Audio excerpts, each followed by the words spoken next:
I'm Mike Abramowitz. I am the still relatively new president of Freedom House, and it's a pleasure to see all of you here in the audience and our members of the panel. We are here to discuss the battle for China's spirit, a report that we at Freedom House believe breaks significant new ground.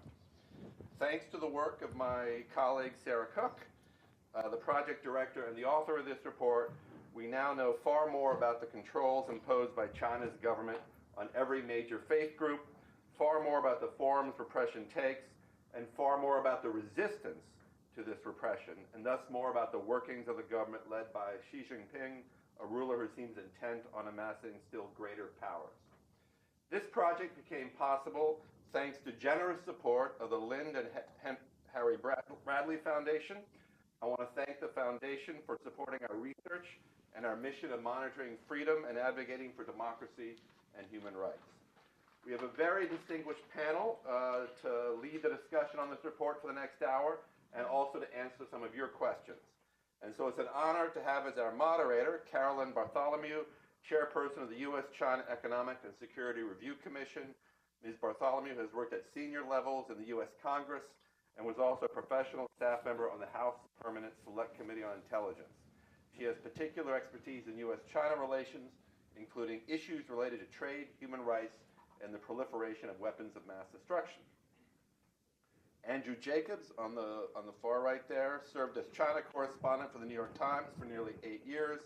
He has written about the Uyghur minority, the plight of dissidents, and the growing influence of Chinese media outside of China.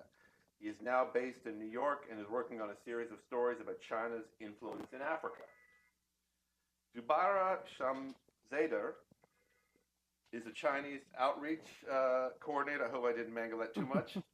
Is the Chinese outreach coordinator of the Uyghur Human Rights Project, and she has been campaigning on behalf of Uyghur rights,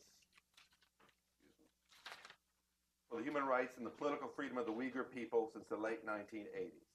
And just a second introduction of Sarah Cook, our senior research analyst for East Asia here at Freedom House. In addition to being the author of this report, she directs the China Media Bulletin, our monthly analysis on media freedom in China. I invite you, the members of the audience, to write down your questions on the note cards that were distributed when you registered, and we will collect those cards during the event and try to answer your questions. So it's now my pleasure to turn it over to Carolyn to lead our discussion. Thank you very much, Michael. Congratulations on your new job, and thank you for your leadership over the years in promoting human rights, religious freedom, democratization. It's an interesting time here in Washington. I think we all are going to have to work together very hard to make sure these issues are still given attention. I look forward to speaking with our panelists. Sarah, congratulations on yet another fabulous report that you've done. And why don't I ask you to start for a few minutes just by giving us a brief synopsis of what you think the major points are of the report. Sure. So, when it comes to religion in China, and I think in terms of the findings of this report, I would say that there's good news and bad news. And I'll actually start with the bad news so I can end on a more optimistic note. China has a serious and generally worsening problem of religious persecution. But even more than that, there's this real problem of a regulatory framework that's ill-fitted to the actual religious landscape of the country. And the result is that you end up with many spiritual activities, from Uyghurs fasting during Ramadan, to Christians who want to take their children to church, to Falun Gong practitioners who want to meditate, things that are really practiced freely around the world that are heavily restricted and even harshly punished in China. And when you look at these controls and abuses, the human costs are sometimes overwhelming. One of the findings of the report is that at least 100 million people, nearly 1/3 of the estimated religious believers in China, belong to groups that we rated as suffering from either high or very high levels of persecution. But beyond the violence, there's a whole massive apparatus of bureaucratic controls that affect an even wider range number of believers. Now, one of the goals of the study, besides looking at this apparatus and trying to map it out, was to identify the trajectory, particularly since 2012 when Xi became leader of the Communist Party. And again, for those following these issues, this may not be very surprising, but we found that indeed repression and controls had intensified since 2012. And specifically for certain communities, for Protestant Christians, for Tibetan Buddhists, and for both Hui and Uyghur Muslims, we found that they're facing a more difficult situation now than they were 4 or 5 years ago. But more generally, we found that there are more legal restrictions, more restrictions on and targeting of state-sanctioned church leaders and places of worship, and the expansion of various forms of electronic surveillance and arrest of people for engaging in using social media or downloading information on their mobile phones. Now, I promised some good news. So the news is not all bad. You've seen in the news recently that Sino-Vatican relations have warmed. People are skeptical about what impact that'll actually have on the underground church. But if there is some agreement that comes through, it would really reduce, some of the tensions inside the church and this profound moral dilemma that a lot of Catholics in China face. In addition, for Falun Gong practitioners, even though they still face severe forms of persecution, they're actually still experiencing a reduction in repression in some areas. And what's interesting there is it's kind of a combination of purges of officials who were leading the campaign, who got purged as part of Xi's anti-corruption efforts, and at the same time, that's created space for some of the grassroots outreach that Falun Gong practitioners have done over the years to local officials, resulting in people having some leeway to not persecute local adherents as harshly. But in general, one of the things that we did find is that millions of people across all of these religious groups daily defy restrictions and find ways of resisting and practicing their faith the way they would, with tremendous amounts of creativity and courage. And that's where the party's conundrum lies. In contrast to Marxist predictions that so-called feudal superstitions would phase with economic development, they haven't. On the contrary, actually, China is experiencing an enormous religious revival across a wider range of groups. And instead, the party's efforts to stem this end up backfiring. So you've got actually growing assertiveness and activism and resistance, even among communities that previously would have thought of themselves as being apolitical or even content with CCP rule. But as the controls start to become more intrusive and touch on more of these benign and routine practices, people find themselves on the wrong side of the Communist Party and are pushing back. And on that note, I'll just say that's where the hope lies. One of the most inspirational aspects of working on this project was interviewing people who have literally been to hell and back and have somehow managed to rebuild their lives. I mean, even a Tibetan monk who we interviewed was saying that just the fact that he was able to survive and even let alone escape from China and tell his story was in itself a victory.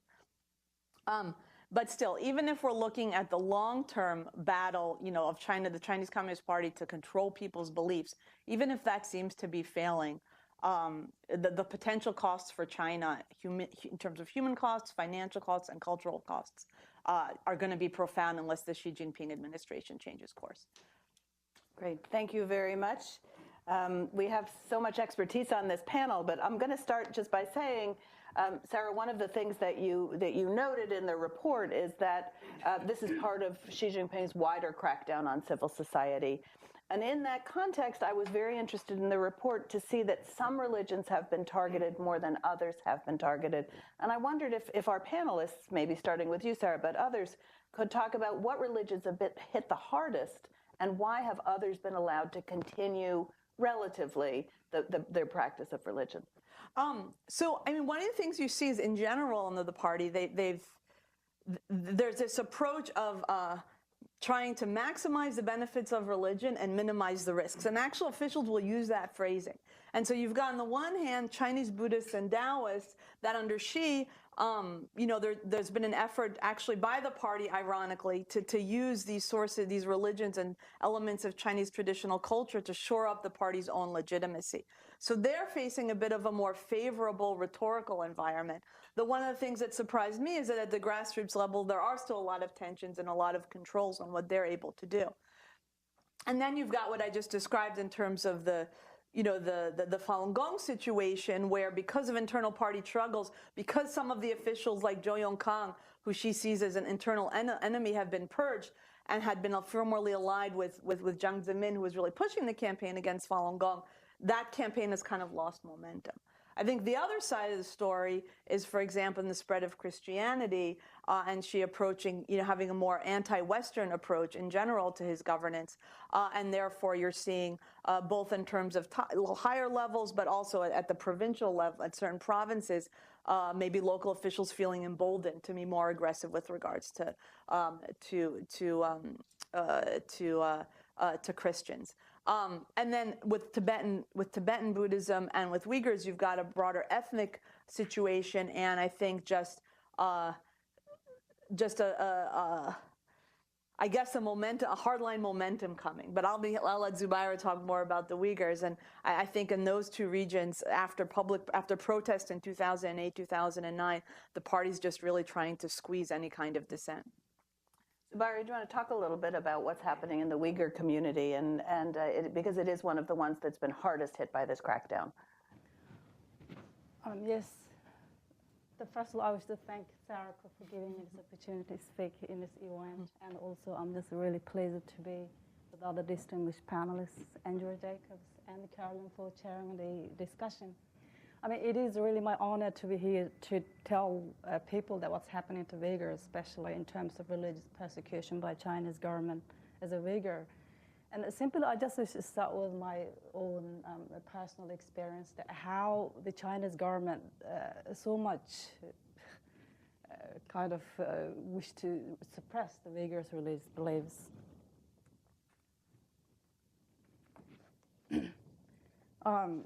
I just wish to start with my little personal experience of how and why this is happening, and also, in fact, this report is perfectly captured what's happened for the Uyghurs. According to studies, 98% of the Uyghur people believe in Islam. I was born and raised in a religious family. My grandfather was an imam. During my childhood, I witnessed his isolation from the family and the community. He was restricted by the government from leading his community and teaching religion to his people, including his own children and grandchildren. However, I was able to learn the basic principles of our faith secretly in our house. The rest I picked up by watching the practices of my grandfather and my other family members. It felt like having the water right in front of me, but not being allowed to quench my thirst because of this oppressive regime. In fact, I believe this kind of prohibition drives people to come even closer to their faith. Although Uyghurs are ruled by an atheist communist regime that restricts them from believing and practicing their faith, the Uyghurs still see the faith as their protector and religion as part of their identity. The restriction on the practice of Islam is one of two major obstacles Uyghurs face in the struggle to maintain their identity and the culture, the other being language. Without the language or the religion, Uyghurs see themselves as lost people, faithless, extinct. Uyghur people believe the faith is inseparable from their survival. The way my grandfather could gain people's, including some Chinese people's, respect, despite opposing the authorities and the mainstream communist doctrine, and the way people responded to his authenticity, was all due to his beliefs and his faith. His actions and the mannerisms were deeply ingrained in many Uyghurs' hearts. The religion that both he and the Uyghurs valued highly taught the people to be fair, equal, and just, and to respect the rights of all. And this was something the communist regime could never offer to my people, both in propaganda-filled classes and in society. Without the influence of the faith, the Uyghurs wouldn't survive as they have done to today. The current Chinese government under Xi Jinping is battling a spiritual war with Uyghurs that he will never win. No matter how China's government portrays faithful religious Uyghurs, whether say it is illegal, backward, outdated, extremist, separatists, or terrorists, the existence of that spiritual morality, the base of Uyghur survival, is deep-rooted in the Uyghurs' heart far long before the communist ideology that they oppose. Thank you very much, Zubaira. We'll have some more questions along the way. Andrew, you've spent a fair amount of time traveling around China, and I wondered, doing some of the cutting-edge reporting, frankly, on what's been going on the ground. And I wondered if you could just talk a little bit about sort of the spiritual war that Zubaira just mentioned. What is the government apparatus that's being used to carry out this spiritual war? Are the tools the same that they've used in other crackdowns? And is it being carried out in the same way all across China? I would say Press the button. There you go. hello.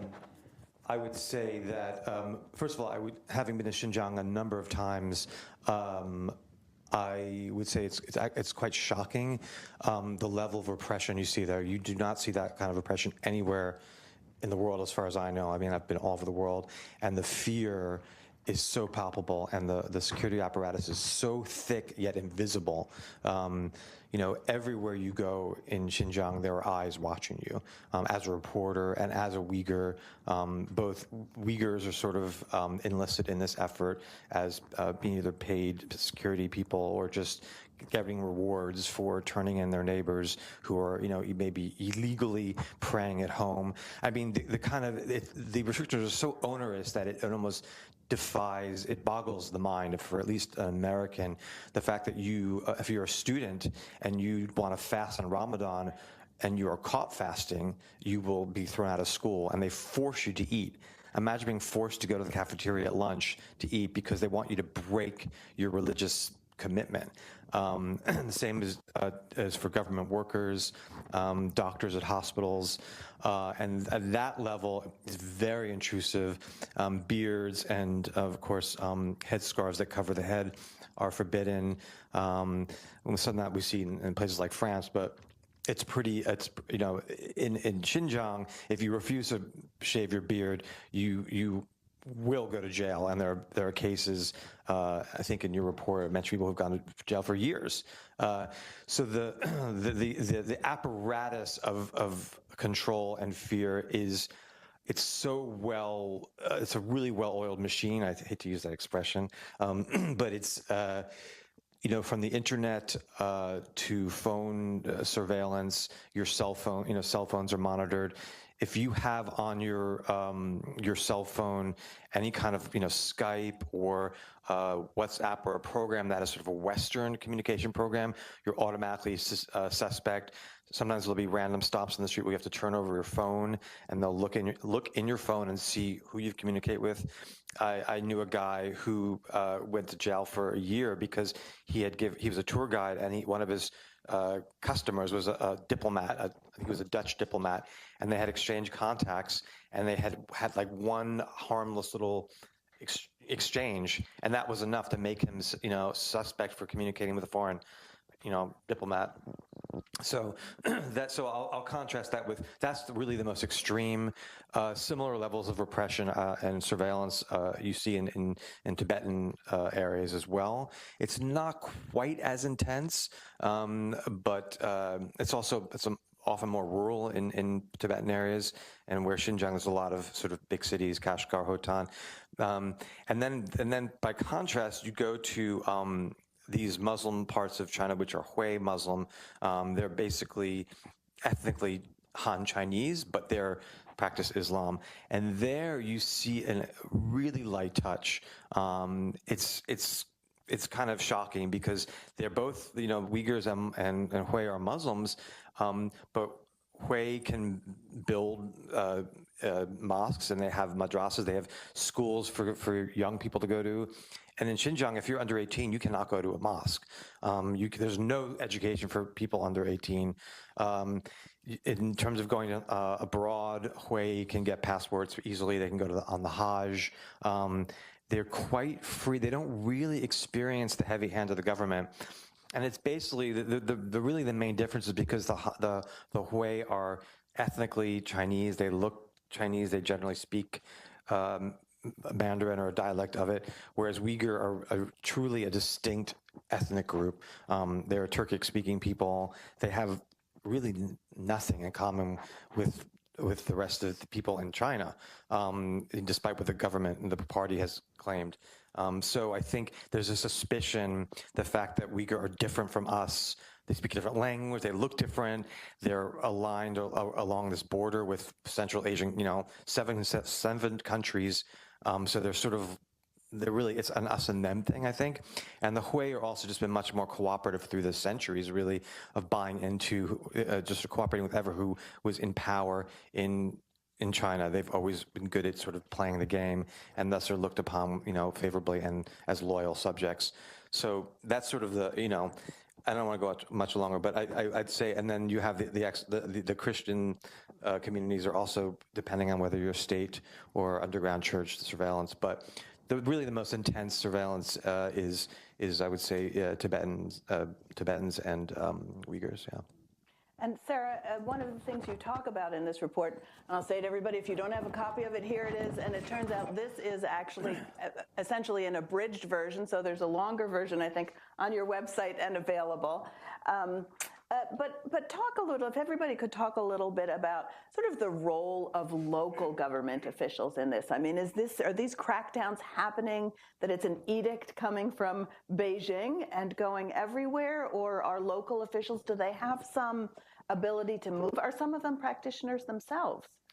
So I would say the answer, it's a mixed bag, because you certainly have religious regulations, and the general perspective and the categorization of certain religions as being official or unofficial, or being banned or being permitted, and other signals about preferences that comes from the top.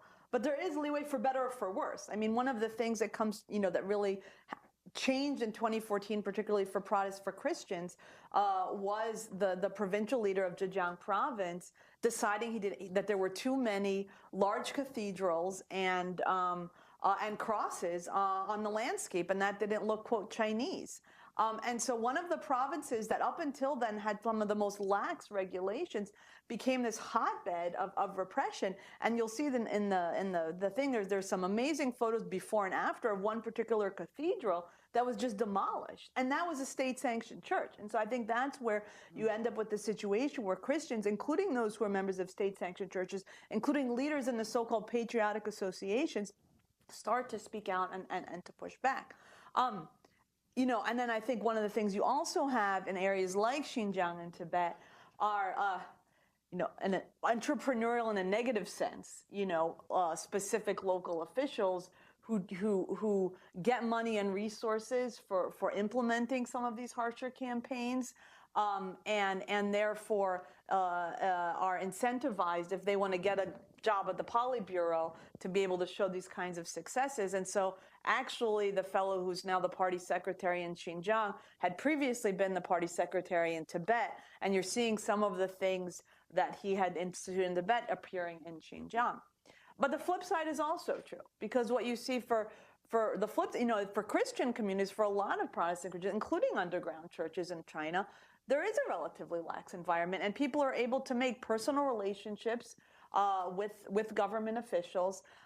They'll alert them to the fact that that they're going to be meeting, or show kindness to some of the police that are monitoring them. And the police will warn them when there's a raid or when there is some kind of an edict. Or if they do have to crack down, they'll crack down and then they'll release them. And that's amazing what you're starting to see in the Falun Gong situation, where after years and years and years of Falun Gong practitioners making hundreds and thousands of phone calls to local government officials and judges and prosecutors, and we've interviewed a number of people from all over China talking about how like people would be detained, and after 2 weeks they'd be let go, and that was like unheard of 5 years ago. In other cases, people were actually allowed to meditate in custody. Now you have other areas of the country where a man was killed in custody, a Falun Gong practitioner was killed in custody within 10 days of his arrest. So there's a lot of variation, but that can really create opportunities, I think, for activists and for international actors. And actually, one of the things we also created based on some of this data we collected is a map of China. And you can see there that, some of the areas of the country like Xinjiang or Tibet are particularly harsh. Other areas like Heilongjiang or Sichuan province, what you have there is they have very high levels of persecution that cut across multiple groups. And Xinjiang's the same case because you've got Christians and Falun Gong practitioners there in addition to Uyghur Muslims who are being prosecuted. But Heilongjiang, you've got Christians and Falun Gong. In Sichuan, you've got Tibetans and you've got other groups. So those areas that actually also have multiple groups that might be targeted tend to have higher levels of persecution. Again, because the tools of the trade, they learn the tools of the trade and the officials start to implement, certain things that are used and seem successful against one group against another group. So, and you mentioned the economics of repression, that if you know that you have a budget stream coming in order to justify what the public security is, you have to keep doing things in order to keep your coffers filled. So I imagine that you see this. Andrew, again, you've been on the ground. You've been to some of these communities as crosses have been pulled down. I was not in Zhejiang during that campaign, but that was a pretty stunning, and that was basically because one man, I guess the party secretary of Zhejiang, was on tour locally and saw this huge church by the highway, and he said, "What is this church doing here?" And actually it had been encouraged by the government because local government wanted it as a tourist attraction, and so they had actually bent the rules and let them build this church extra large. And so this party secretary saw it and said, "Down with it," just so.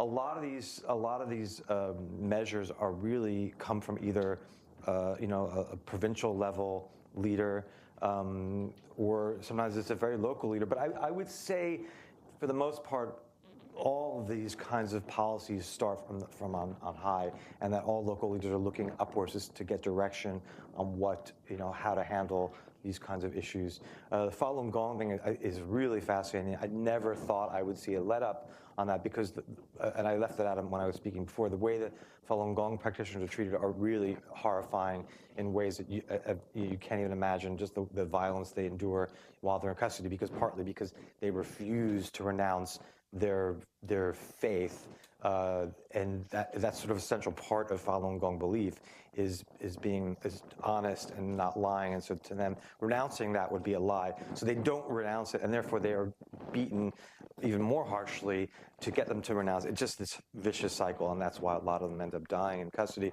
So to see that there's been a relenting of that is amazing to me, and I fully understand why, because of Zhou Yongkong, because of the highest security. The security czar was toppled. My fear, though, is that there'll be someone else put in place who will just decide one day on a whim, he'll hear a story about Falun Gong that he doesn't like, and he'll sort of institute yet another crackdown. So my concern is that it may be temporary. I just don't see how Falun Gong can be tolerated for very long. Once maybe just the leadership's attention's kind of focused elsewhere. There's so many little fires they're dealing with.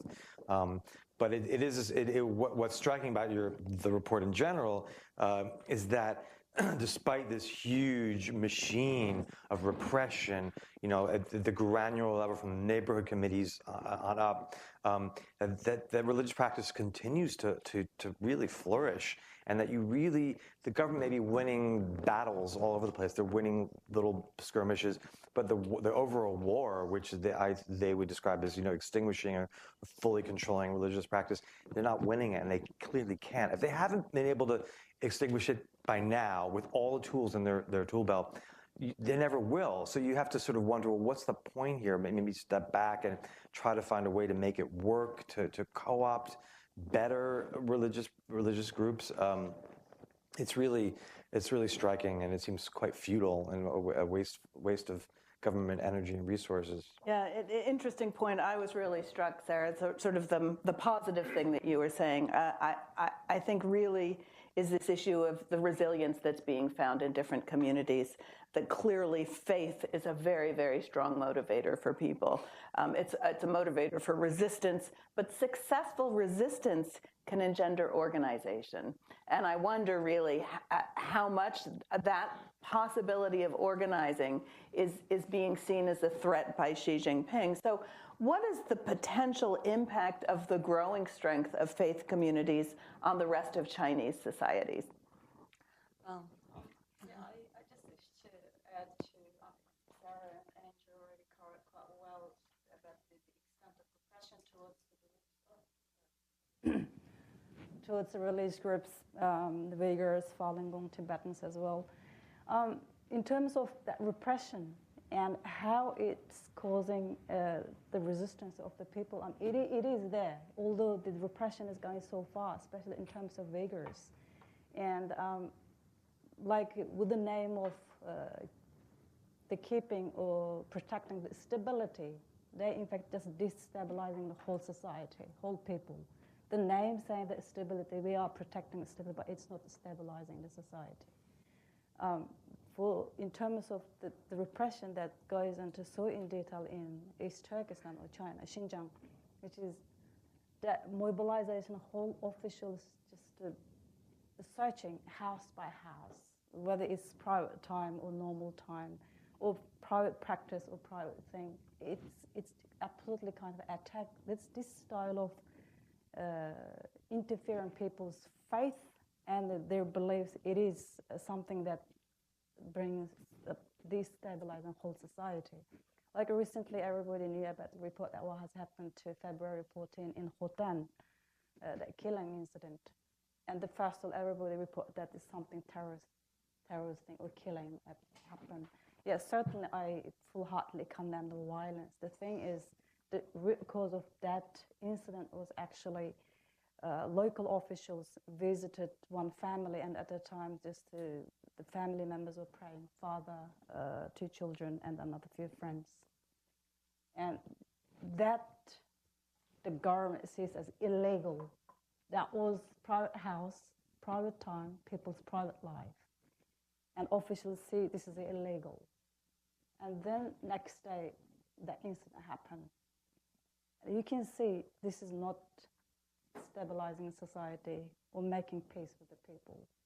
This is something that the government had to consider, And also, addition to other repressions, kind of humiliating people in different ways, like putting your communist flag into the mosque where you pray. I mean, the Muslims had to pray, and they had faced to Mecca, not the communist flag.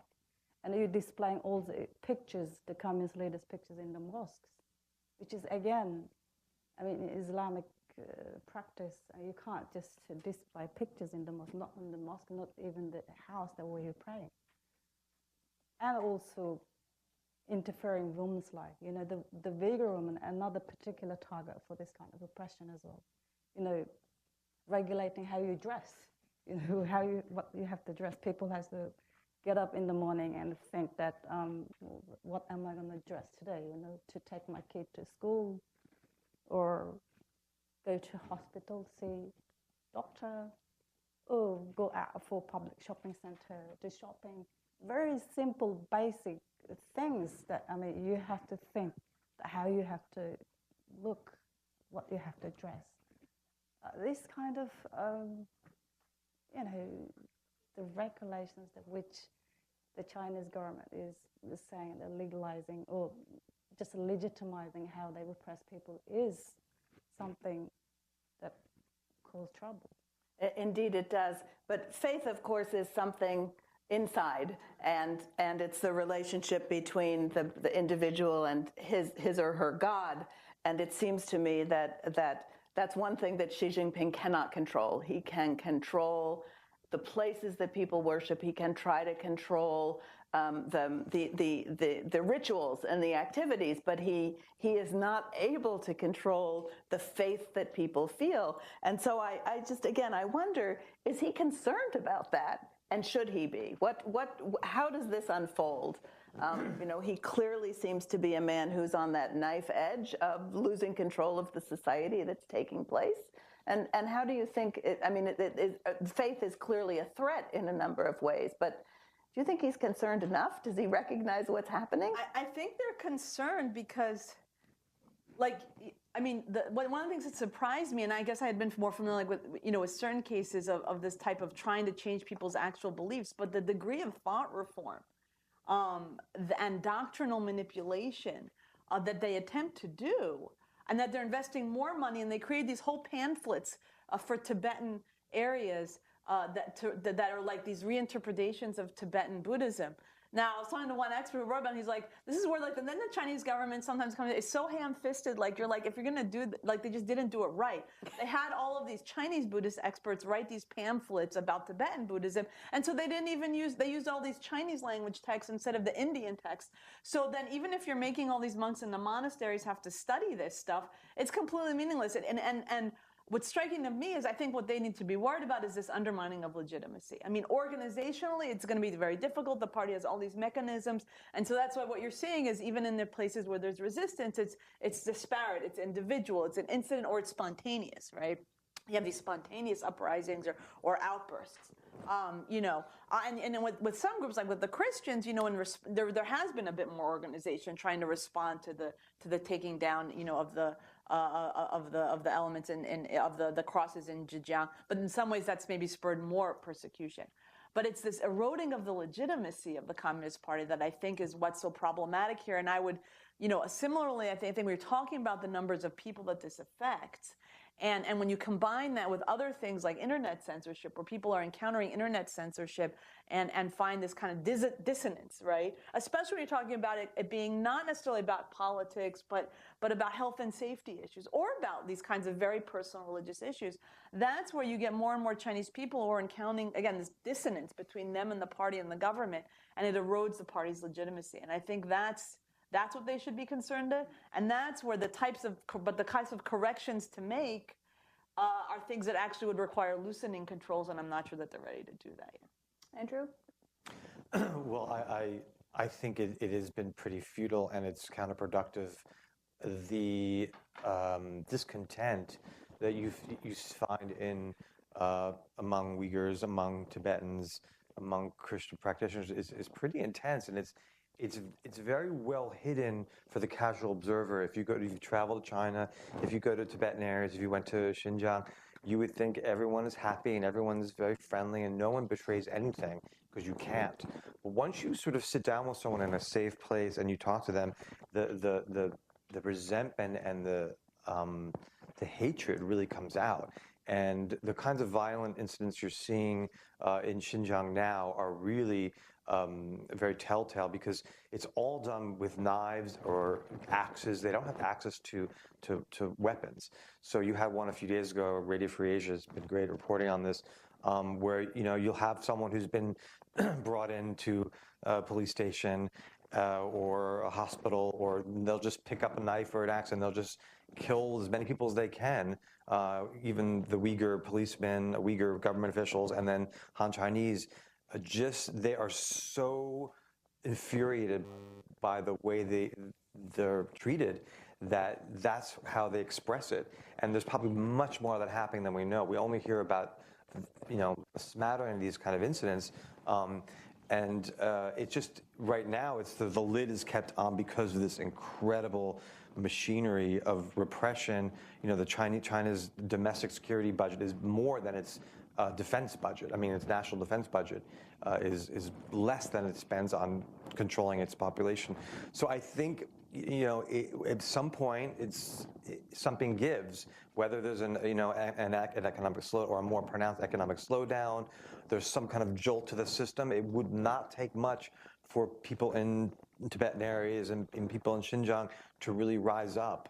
And terrible things would happen. I mean, like you saw in Urumqi, the provincial capital of Xinjiang in 2009. I mean, that was just a spontaneous expression of discontent, which was a murderous one, where you had more than 200 people were killed. And that kind of thing really could happen at any time, just in the right sort of combination of events. I mean, I think one of the things that kind of shocked me in doing research is that in Xinjiang and Tibet, the violence really goes both ways. And on the one hand, and especially the use of live ammunition by security agents against civilians who are unarmed or maybe have a little bit. But I mean, it was these incidents, some of what provoked some of these violence, I mean, was a case where they were doing some kind of a house arrest. There was minimal resistance. And the police, who aren't very trained but have been super armed now, open fire, an 8-year-old is killed. And or in Tibetan areas where people are going to try to go to a pilgrimage on a mountain. And there's some kind of minor altercation, and people open fire. And those are the kinds of things that that create these spirals, spiral more resentment. And again, Radio Free Asia has done an amazing job reporting this. And what's interesting is a lot of times they'll be able to call some of the local officials who are maybe Tibetan or Uyghur, and those people will, will confirm certain information, and we'll talk about, like, I don't know, how am I going to explain to my village why this man came back dead from after he was detained for X, Y, and Z. And so those are the kinds of things where you also see, again, the people who are trying to work in the system, who are trying to make a living, are facing these real dilemmas, and those dilemmas spill over to the Han Chinese when you're talking about Christians or about Falun Gong practitioners in other parts of China. And that's, again, where you see this battle being lost for the hearts and minds sometimes of people in the apparatus. And you ask whether some people are practitioners. It's very difficult to know. But there was just recently a piece in the Australian media of a woman who just got asylum in Australia, who had worked for the People's Daily, for the Mouthpiece, and she had actually been sent, I think, to cover Christians and maybe to spy on them or report back or something along those lines, and ended up joining an underground church and being baptized in 2015. So you have those, and then that you have those kinds of stories, especially among the entrepreneurial class with regards to Christianity and with regards to Falun Gong. That was more in the 1990s. It's a little harder now to know. And I think that's also, again, where this kind of battle that the CCP starts to lose it. But for those human rights activists, it means that there is some space, to change on an individual, to change people's minds and maybe get some protection for somebody in custody. There's so much rich material that you have in this report, and I want to talk a little bit about recommendations and get to some questions. But before that, quickly, Andrew, was there anything in this report that really surprised you? Well, the Falun Gong stuff, that was, I didn't expect that. That's something that for reporters in China, it's a subject you can't even really touch. People are so secretive about their practice. You just hear bits and pieces. Occasionally, you'll meet someone in a park who will admit to being Falun Gong, but they're really deeply underground. So that part was very surprising. Yeah. Zubair, anything for you? To me, this report is very comprehensive. I think it's first of its kind, which especially about regards to Uyghurs. I mean, it's such a fantastic, everything covered there. Yeah, to me, it is really comprehensive report. One of the things that surprised me, it shouldn't have, but it did, was the fact that so many practitioners who are being picked up are being put into labor camps. That we hear in the press that the labor camps reform through education, that those are being wound down, and yet it sounds like not so much being wound down as the target of the people who are going into labor camps is changing, that and the organ harvesting issue, which has come up again. Yeah, I mean, I would say, I think in terms of the system, the labor camp system has technically been abolished, and you do see people being released, and Amnesty a couple of years ago had a very good report. But some of those same populations get diverted. And so you've seen an uptick in people like Falun Gong practitioners being sentenced to prison. You see very long prison terms being imposed on some of the Christian leaders who have tried to oppose some of these demolition campaigns. And so you still have a situation where, despite the abolition of the labor camp system, you do have prisoners of conscience who are being forced to engage in some form of prison labor that the products might end up getting exported, not only in the prison camps, in the prisons themselves, but also in these transitional detention centers where people are sent through. So even though the labor camp system itself doesn't really exist in the same form anymore, and which I would say is still a positive, development, you do still have products, I think, that are being sent out. I mean, on the organ harvesting issue, as Zubair said, it was a very comprehensive study. So there was only so much, this in itself requires a tremendous amount of medical expertise and so forth. But because of the severity of the allegations and the importance of understanding what's going on, we did try to do what we could. And we did a pretty thorough review of the available evidence that others have published. We spoke to a number of people, and I think what struck me, and I was kind of, the evidence of that some of this had been going on, and that there was organ removal particularly from Falun Gong practitioners through to 2006 is pretty compelling. The question was, I wasn't so sure about how much this was continuing after these allegations were brought out, and there seemed to have been some cover-ups. And so, as you started to dig into it, what's scary is that you start to see the evidence really coming out. And I think one of the things is some of the very detailed examinations of the actual scale of the organ industry that's been rising at exactly the same time when, like Dui-Hua Foundation, the estimates of the executions have gone down.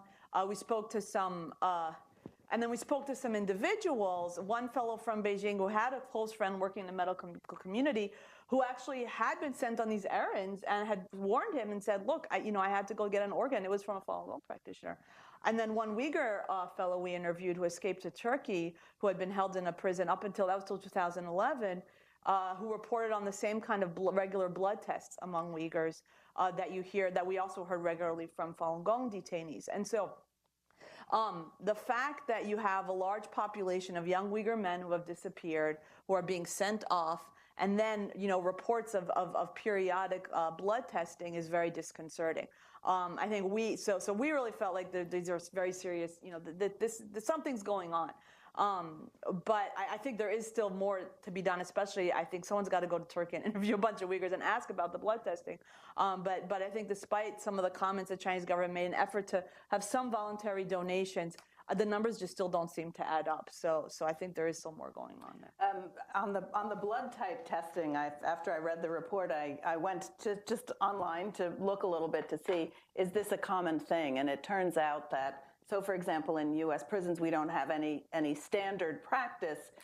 In some states, people are being tested for HIV or they're being tested for TB, but it's not that they are being tested to determine what their blood type is, and I think that's an important point. Why would you be testing prisoners to find out what their blood type is unless you have some intention of trying to match up that blood type with somebody else? And it's only certain communities. What was disconcerting about the Uyghur testimonies said the Chinese criminals weren't being taken. They were escorting the Uyghurs over to the medical area. And he said he thought some Han Chinese political prisoners might have also been tested, but it was very clear that it was the ethnic Uyghur prisoners and not the Chinese. And that's similar to some of the testimonies you hear from Falun Gong, where it was the practitioners, but not the drug addicts or whatever. And that's, again, what becomes very disconcerting. And that you have some good recommendations for people, because I know when I read a report like this, I think, what can I do? What can people do about this? Clearly, more funding for research is one of the things. But I want to turn to a question which comes from the audience, which talks about the recommendations, which is, might the U.S. listing of Chinese officials enforcing religious persecution under the recently passed Global Magnitsky Law lead to some hesitation on the part of officials who are being so harsh? Might it have some sort of impact if they know that there are consequences for the actions that they're doing? I think so. I mean, I think that's one of the ways that governments like the U.S. or even the European Union, there's actually a UK Magnitsky bill that's being considered, can continue to drive that wedge, again, in this cost-benefit analysis that the locals officials make. I can get more money and a bonus here, but maybe I can't go visit, maybe I can't send my kid to the U.S. to study, or maybe I won't be able to go to their graduation. So I think that becomes an important, I think that's one of the reasons why, even if it's only one Chinese official who gets put on some of the early Magnitsky lists, that might be enough. But actually, even under other existing laws, there's actually an International Religious Freedom Act that there are, visas can be denied, though it's not as public as Magnitsky. I think there's more that governments could do, at least to make sure that some of these people might not get some of these privileges that come from international travel. But I'd actually be curious to hear what Andrew thinks about whether that, is that a tool that could be used? Your idea about putting a few officials on that list is brilliant, because most Chinese officials who are of certain sort of stature, imagine one day they'd like to leave, or they might have to leave, they might need to escape if the political winds change. They always sort of think of their escape hatch, and if they thought they could never go to the U.S., that might affect their behavior. But more than that, I think just publicizing a few cases would just have an effect of spreading that information around, and maybe make them think twice about how draconian or cruel or proactive they are in their crackdowns. It's an optimistic kind of stance. I've always been struck, and maybe this is not so much a domestic kind of tactic, but the way Uyghurs are treated, in terms of the prohibitions against practicing their religion, I would think in the Islamic world would just really rile people up. I mean, there's so much attention focused on the Israeli-Palestine conflict, where there is mistreatment. But here you have, 20 million people, or I can't remember the exact number of Uyghurs, but being prohibited from practicing the religion and being punished for it, for praying in a field or praying at home. You would think if you could get some prominent majority Muslim countries to sort of organize and protest and lodge complaints, that would have a huge impact on China, I believe.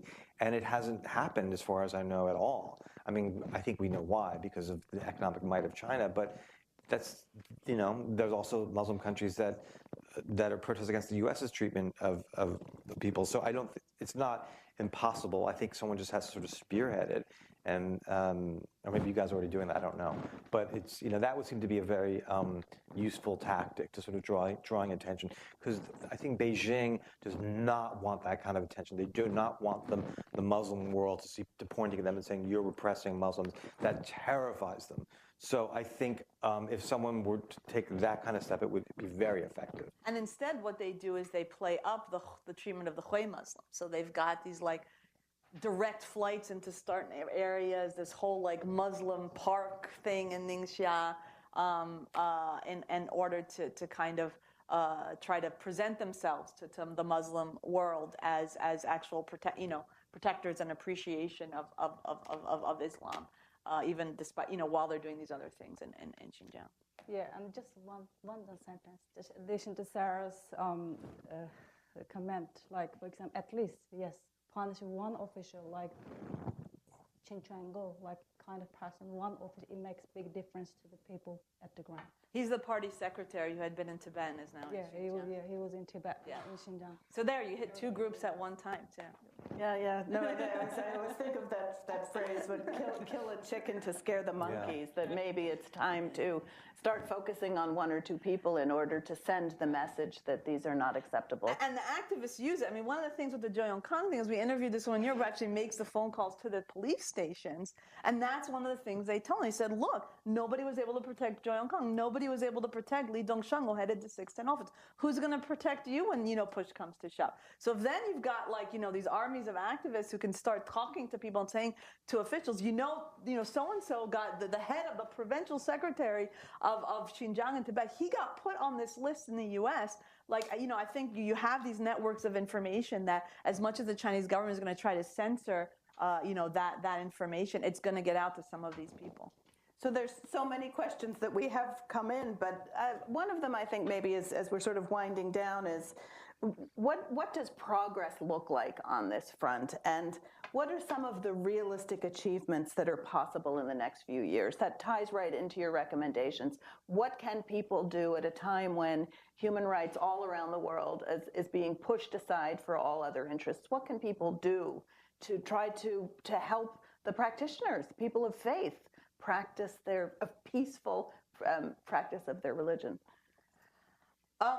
Pages of recommendations. Yes, I think one of the things is I think there is this element of kind of both cross-religion solidarity and co-religionist solidarity, and that goes to Andrew's point about obviously right now in the current political environment, religious minorities, including Muslims, are facing a challenging environment here. But, potentially, certainly when you're adopting prisoners and things like that, I mean, on the individual level, and I've interviewed enough prisoners of conscience that it really is true. Writing letters, letting people inside China know that what's happening to this person. Even if it doesn't get the person released, it protects them, and it protects other people. One fellow I interviewed, they were doing the forced labor in a labor camp, and they weren't given masks, and he was an amnesty case. And he asked for a mask, and he didn't know it at the time, but they gave masks to everybody. Again, those are little tiny victories, but it still has an impact. So I think that would be that's certainly one thing. I think this idea of that one of my colleagues came up with, not just having members of Congress adopt prisoners, but the idea of having a congregation adopt a Chinese Christian, or not just a Chinese Christian, have a Christian community adopt a Uyghur or adopt a Tibetan. I mean, that even sends a stronger message of solidarity. And could be very effective. I remember decades ago, in Latin America, a political prisoner was released, and the general who had been holding him took him into a room and said, "Here are all these letters that we've gotten on your behalf. You have to answer them. You know, it was, this is the reason that you have been treated better. This is the reason, and now you're going to have to respond to all these people who did this for you." I would say that this stuff actually does have impact. The difference between people who are detained and disappear and those who get released early are those whose name has gotten out into the outside China, circulated among rights groups, letters, emails, reporters write about it. That makes a huge difference. When a name sort of rises up and is pointed out and there's attention paid to it, officials in China actually do respond. They do not want something to happen to a Tibetan monk who's in their custody. They don't want him to die, accidentally during interrogation if there's attention being paid. So I would say a little bit of attention goes a long way in China. They are sensitive to that. The problem with Xinjiang is, Tibetan Buddhists, Tibetans are sort of have been a cause célèbre for a long time in the U.S. You have celebrities like Richard Gere who were sort of advocating on behalf. Dalai Lama. Uyghurs don't really have any spokesperson, any high-level protectors. Most Americans wouldn't even be able to tell you what a Uyghur is or where Xinjiang is, couldn't spell it, no idea. I feel like they really need our help. And there's so many Uyghurs who disappear and no one ever hears from them, no one knows their names, and it's such a tightly held, the repression there is so intense. So I would say that's really where our attention needs to be focused. I think Christians have a natural sort of built-in advocacy here in the U.S. With conservative Christian leaders. They put a lot of pressure on China on that aspect. I'm not saying we shouldn't pay attention more, but I think the Uyghurs are really what could use our help right now. And Zubaira? Yeah, just in addition to what Sarah and Andrew said, and also for the reporters and the researchers, it is very important to have you report about what's happening in Xinjiang for the Muslims. Like, since China's government all the time, always just use the Muslim pretext to crack down on Uyghurs. So when you report, most of the time, whatever incident happens, the first thing the China's media reports is, Uyghur terrorists. Terrorists.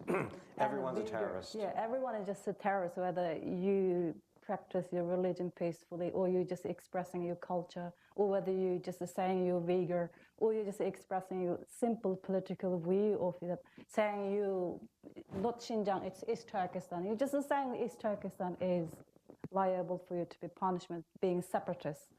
So when you report, please just make sure that research well and say words very carefully, and not just to follow what Chinese media says. Just please, if possible, research carefully and say it carefully. And as we wind down, I want to mention something somebody from RFA in the audience has asked, but really make it more of a point, which is that reporters who are reporting on these, Chinese language reporters outside of China, face very real risks for their families who are in China. And that's a very important thing, I think, for Americans particularly to understand. The courage of people who are practicing their faith, but the courage of people who are providing information and reporting on information, because it does not necessarily come cost-free, that we're hearing more and more in this country that people who are reporting on things that the Chinese government doesn't like, their families in China are being visited, they're being arrested, these terrible things are happening as people are trying to get this information out. So on that note, I actually really want to thank all of you. Thank you, Michael, for the opportunity for us to be here today. Clearly, there's important work that needs to be done on behalf of Tibetans, on behalf of Uyghurs, on behalf of Catholics, on behalf of other practicing Christians in China, and it's really incumbent on all of us to work together to make sure that these stories are told and that action is taken. Thank you very much.